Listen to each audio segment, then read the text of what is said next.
بہرحال دور فاروقی آیا، 13 ہجری سے لے کر 23 ہجری کے آخر تک سیدنا عمر فاروق اعظم رضی اللہ تعالی عنہ کا دور حکومت رہا۔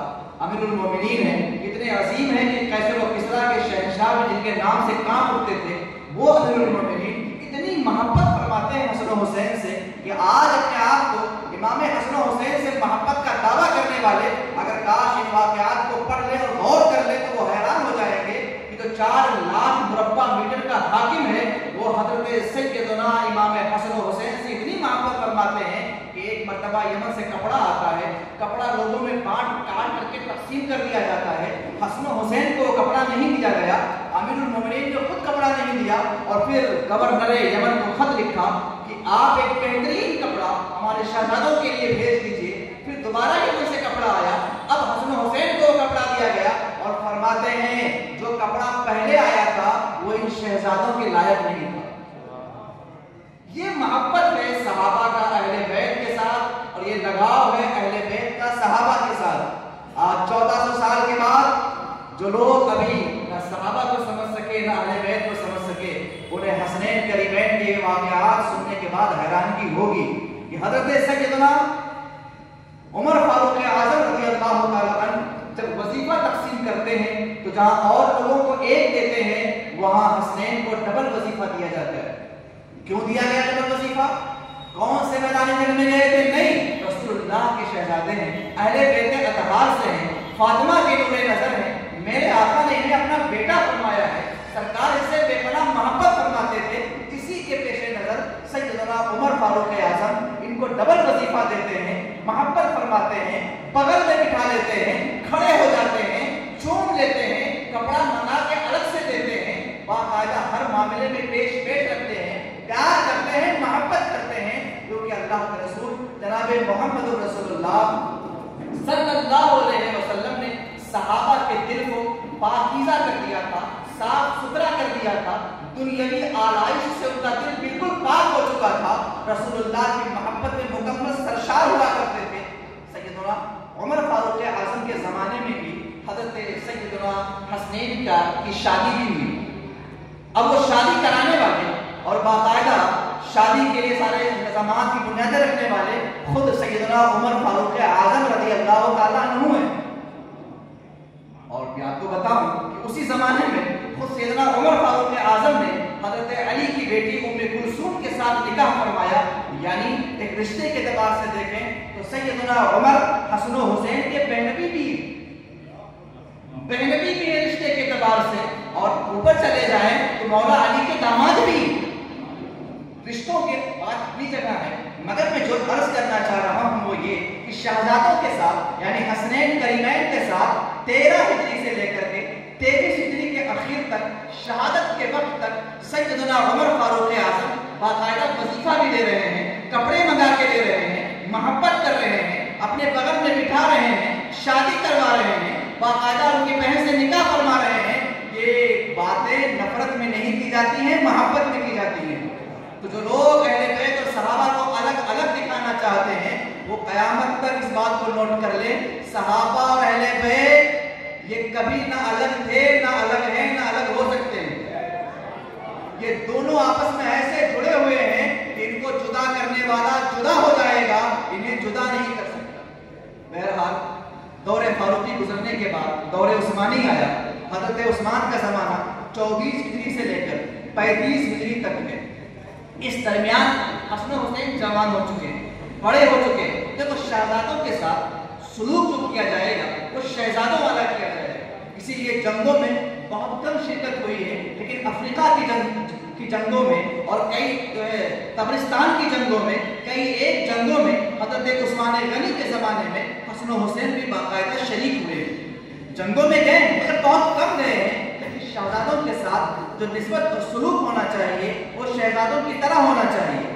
محمد بن حنفیہ جو مولائے کائنات کے بیٹے ہیں، ان سے کسی نے کہا یہ کیا دیکھ رہا ہوں کہ حضرت علی آپ کو آگے آگے رکھتے ہیں اور حسن و حسین کو اتنا آگے آگے نہیں کرتے، گویا آپ کو مصیبت میں ڈال دیتے ہیں، جنگ میں جھونک دیتے ہیں، یہ کیا معاملہ ہے؟ حسن و حسین کو آگے کیوں نہیں کرتے؟ کتنا پیارا جواب دیا تھا حسن و حسین کے بھائی حضرت علی کے بیٹے محمد بن حنفیہ نے، فرمایا سنو حسن و حسین میں اپنے باپ کا بازو ہوں. بازو ہمیشہ آگے ہوتا ہے اور وہ اپنے آنکھوں کی حفاظت کرتا ہے. یہ محبت ہے صاحب. اس محبت کو رافضیوں سے نہیں سیکھیں گے آپ, تفسیریوں سے نہیں سیکھیں گے آپ. یہ محبتیں اہل بیت کی محبت ہو یا صحابہ کی, یہ اہل سنت سے ہی آپ کو سیکھنے کو ملے گا.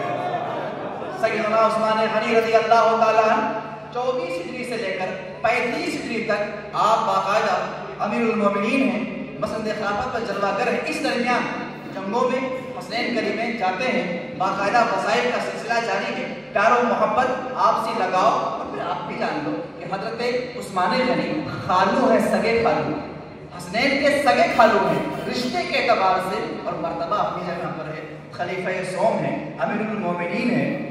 لہٰذا اس 24 سے لے کر 35 کے بیچ میں جنگوں میں شریک ہونا جوانی کا عالم تھا, اور بے شمار مواقع پر حضرات شریک ہوئے. اپنی محبت کا ثبوت امام حسن نے باقاعدہ حضرت عثمان غنی کے شہادت کے موقع پر دے کر کے قیامت تک رافضیوں کے منہ پہ تماچا مار دیا کہ جو عثمان کا نہیں ہوگا وہ علی کا بھی نہیں ہو سکتا.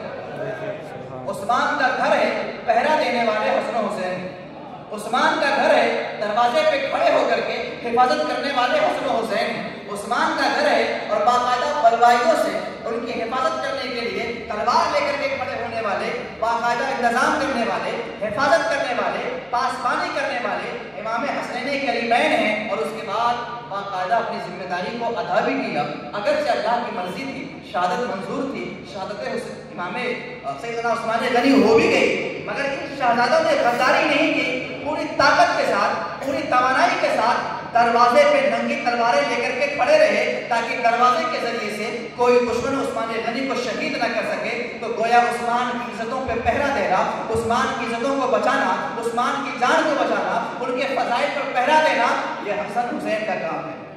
جو حسین کا وفادار ہوگا وہ کسی صحابی کا غدار نہیں ہو سکتا. جو حسین اور حسن کو ماننے والا ہوگا وہ عثمان غنی کی گستاخی نہیں کر سکتا.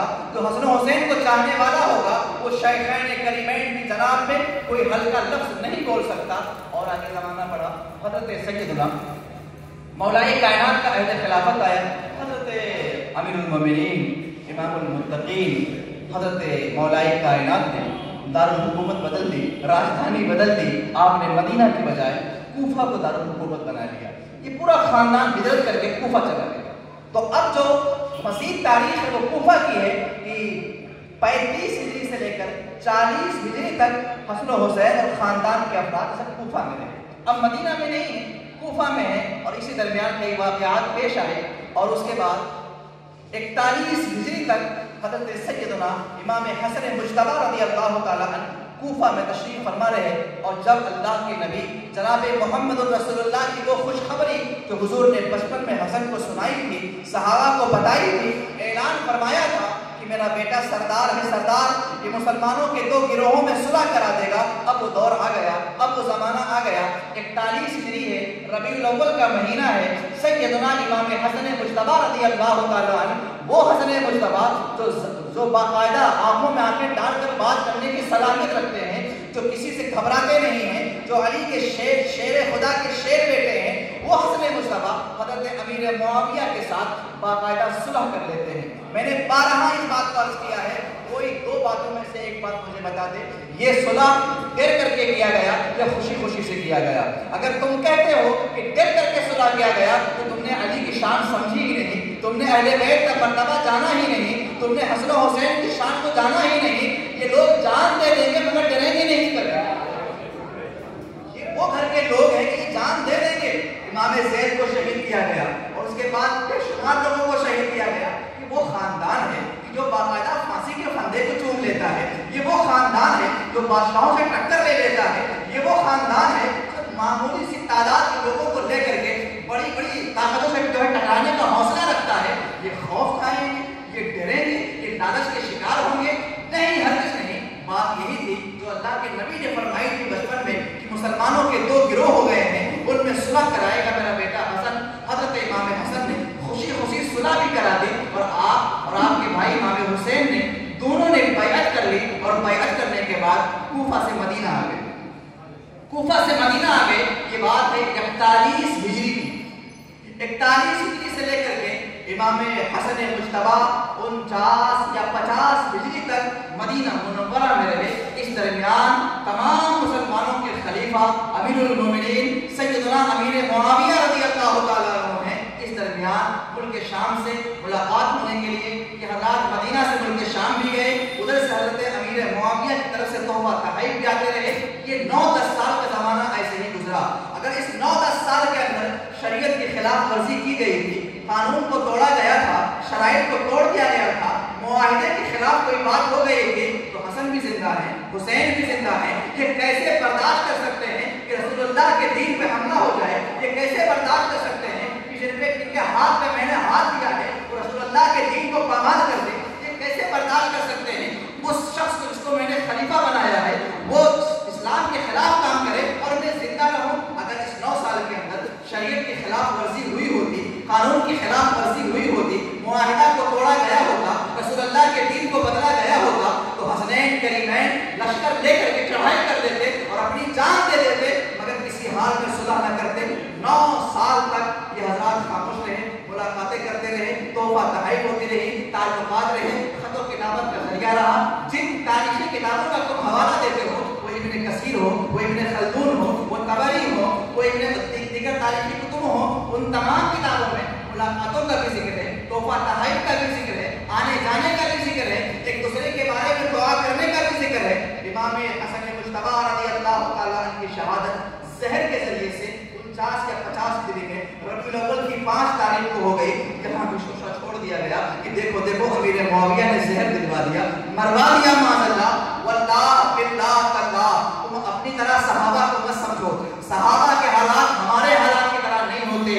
صحابہ کے دل اللہ نے دنیاوی آلائش اور نفسانی خواہشات سے پاک کر دیا ہے، ان کی طبیعتیں ہماری طرح نہیں ہوتی۔ اگر آپ کے کہنے سے ہم مان لیں کہ انہوں نے زہر دے کر کے امام حسن کو شہید کروا دیا، تو اب 50 ہجری سے لے کر کے 60 ہجری تک امیر معاویہ خلیفہ ہیں اور امام حسین زندہ ہے۔ امام حسین زندہ ہے، حسن شہید ہو گئے، حسین تو زندہ ہے۔ ارے وہ حسین جو 72 لوگوں کو لے کر ٹکرا گیا 22,000 سے، وہ اپنے بھائی کے قاتل سے نہیں ٹکرایا؟ وہ حسین جو 72 لوگوں کو لے کر کے ٹکرا گیا 22,000 سے، وہ بھی ایسی جگہ پہ جہاں بلایا گیا تھا، ہمت نہیں ہاری، جان دے دی، مگر صلح نہیں فرمایا، یزید کے ہاتھ میں ہاتھ نہیں لیا، اس فاسق و فاجر کو قبول نہیں کیا۔ وہ حسین جنہوں نے باقاعدہ جام شہادت کو اس طرح نوش کیا کہ خود کی جان دی، اپنی اولادوں کو ذبح کروا دیا، مگر کوئی بھی ہلکی بات نہ ہوئی، صلح کی کوئی نوبت نہ آئی، یزید کے ہاں میں ہاں نہ ملایا، صرف ہاتھ دینا تھا، سارا کام آسان ہو جاتا۔ حسین بتا رہے ہیں جس حسین نے یزید پلید کی آنکھوں میں آنکھیں ڈال کر باتیں کی تھی، اگر امیر معاویہ بھی غلط ہوتے تو ان 10 سال کے اندر ان کے خلاف بھی بغاوت کی جاتی، لشکر کشی کی جاتی، ان کے خلاف آوازیں بلند کی جاتی، مگر 10 سال یہ خاموش رہے۔ مدینہ میں ہیں، باقاعدہ ملاقاتیں ہو رہی ہیں، خط و کتابت ہو رہا ہے، دعائیں دی جا رہی ہیں اور ایک دوسرے کے ساتھ اچھے سے پیش آیا جا رہا ہے۔ 60 ہجری میں سیدنا امیر معاویہ کا انتقال ہوتا ہے، بدبخت یزید پلید تخت پر بیٹھ جاتا ہے، معاملہ یہیں سے بگڑا۔ میں یہ عرض کرنا چاہ رہا ہوں کہ جس شہزادوں کا نام لے کر کے صحابہ کو گالیاں دی جاتی ہیں، وہ شہزادے کتنے لاجواب تھے۔ اسی تاریخ طبری کے اندر، اسی کامل ابن اسیر کے اندر لکھا ہے کہ امام حسین کو باقاعدہ خط لکھ کر کے کہا گیا کہ آپ کے بھائی شہید ہو چکے ہیں، اپنی خلافت کا آپ اعلان کر دیجئے، امیر المومنین ہونے کا اعلان کر دیجئے، آپ ایسا کر دیجئے، ویسا کر دیجئے۔ لوگ ابھارتے رہے، مشتعل کرنے کی کوشش کرتے رہے۔ امام حسین رضی اللہ تعالیٰ عنہ نے ان ظالموں کے باتوں پہ اپنی کان نہ دھرا، آپ نے توجہ نہ فرمائی۔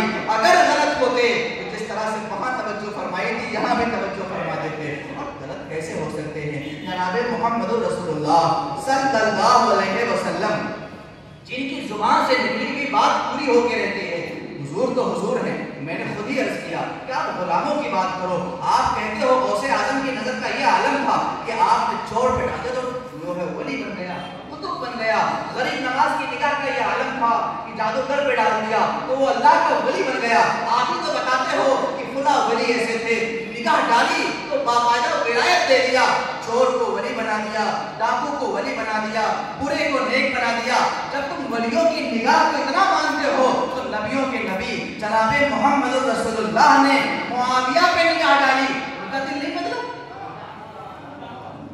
ولی کی نگاہ ڈل گئی تو چور قطب بن گیا، اور جسے رسول اللہ نے اپنے پیچھے بٹھایا، اپنے ساتھ کھانا کھلایا، اپنے داڑھی کے بال اسے کٹوائے، ان کو ساتھ ساتھ لے کر کے چلے، جنگوں میں شریک کیا، تحفہ تحائف دیا، مال غنیمت تقسیم کیا، ارے اپنا کاتب بنایا اور وہی لکھنے کے لیے رکھا، اتنا قریب کیا، ہزاروں نگاہ رسول اللہ کی پڑی ہوگی۔ غوث کی نگاہ ایک بار پڑ جائے تو چور ولی بن جاتا ہے، اور رسول اللہ کی نگاہ پڑ جائے تو سیدنا امیر معاویہ کے بارے میں حضور نے کہا تھا، اے اللہ معاویہ کو ہادی اور مہدی بنا دے۔ یہ حضور کی دعا ہے جو حدیث کی کتابوں میں، مگر کیا کریں کچھ لوگ چھپاتے ہیں، اب ہمیں چھاپنا پڑتا ہے۔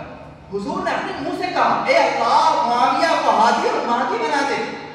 ہاتھ جس سمت اٹھا غنی کر دیا، موجے پہلے سماحت پہ لاکھوں سلام۔ ارے ان کے منہ سے جو نکلی وہ بات ہو کی رہی، وہ اگر حکم فرما دیتے ہیں تو ابو جہل کے مٹھی میں کنکریوں نے کلمہ پڑھ لیا، وہ حکم فرما دیں درخت اکھڑ کر کے بارگاہ مصطفیٰ میں آ جاتا ہے، وہ حکم فرما دیں زمین پھٹ جاتی ہے، گھوڑا سراقہ کر پھنس جاتا ہے، جن کی زبان میں اتنی تاثیر ہے، اسی پیغمبر نے یہ کہا، اے اللہ معاویہ کو ہادی اور مہدی بنا۔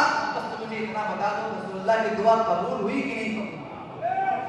ہم تو مانتے ہیں کہ یہ نبی کی دعا ہے اور قبول ہوئی۔ وآخر دعوانا الحمد للہ رب العالمین۔ السلام علیکم ورحمۃ اللہ وبرکاتہ۔